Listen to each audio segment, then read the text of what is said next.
ஒரு பையனே பள்ளிக்கூடத்தில் சரியா வரமாட்டேங்கிறான், கிளாஸுக்கே வரமாட்டான். என்னைக்காவது ஒரு நாளைக்கு வெளியில வேலை இல்லைன்னா பள்ளிக்கூடத்துக்கு வருவான்.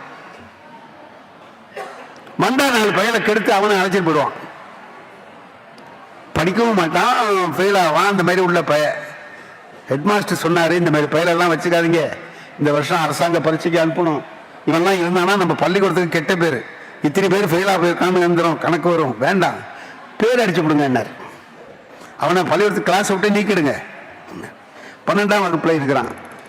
இப்போ அவன் ஒரு 10 நாள் வரல. நான் என்ன பண்ணேன், இதான் நல்ல நேரம்னு பேரை நீக்கிட்டேன். மறுநாள் வந்தான் சார், வந்தான். தம்பி உன் பேரை எடுத்தாச்சுரா, பேர் அடிச்சாச்சு, நீ வீட்டுக்கு போகலாம். ஏன் சார்ண்ணா, நீ 10 நாளாக பள்ளிக்கூடத்துக்கு வரல. எடுத்தாச்சு. அப்படியே சார் அப்படின்னா புத்தகத்தை எடுத்துட்டு கிளம்பி போயிட்டான். ஒன்றும் அதை பற்றி கவலைப்படல, அவன் போயிட்டான். பரவாயில்லடா, ஒருத்தன் ஒழிஞ்சான், படிக்காத பையன் இருந்து தொந்தரவு பண்ணிக்கிட்டு போயிட்டான்னு நினச்சிக்கிட்டு இருந்தேன். ஒரு அரை மணி நேரத்தில் அவன் அப்பாவை அழைச்சிட்டு வந்துட்டான். அவர் வந்தார். ஐயா நான் நடராஜனோட அப்பான்னார். வாங்க ஐயா, உங்கள்கிட்ட ஒரு செய்தி சொல்லணும். என்ன, உங்க பிள்ளைய பற்றி தான். அடையாள சார், நீங்க என் பிள்ளைய பற்றி எனக்கு தெரியாதா? பள்ளிக்கூடத்துக்கு வரமாட்டான், அதானே சொல்ல போறீங்க? வந்தாலும் படிக்க மாட்டான், பரீட்சையில ஃபெயில் ஆவான், இதானே சார்? வந்தா 4 பேரை கெடுப்பான், பக்கத்தில் இருக்கிறவங்கலாம் கெடுப்பான், அதானே சொல்ல வரீங்க?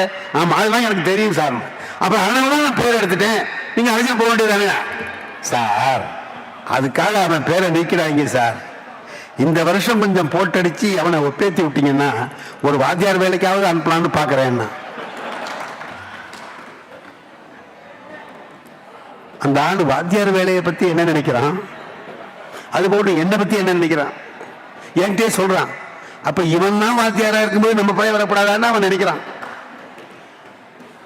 அப்ப நான் நினைச்சேன், இனிமே இந்த பயலை அடிச்சு பிரயோஜனம் இல்லை. நீங்க அங்க பாத்தீங்கன்னா கோபம் வரும், ஆத்திரம் வரும். படிக்காத பயலை பள்ளிக்கூடத்துக்கே வராதவன வாத்தியார் வேலைக்கு அனுப்புறதுக்காக நான் ஏற்பாடு பண்றேன்னு சொல்றாரு, என்ன நினைச்சு சொல்றாருன்னு ஆத்திரம் வரும். அந்த நகைச்சுவை உணர்வு மட்டும் இருந்தா அவன் சொன்னதை நான் ரசிச்சேன்.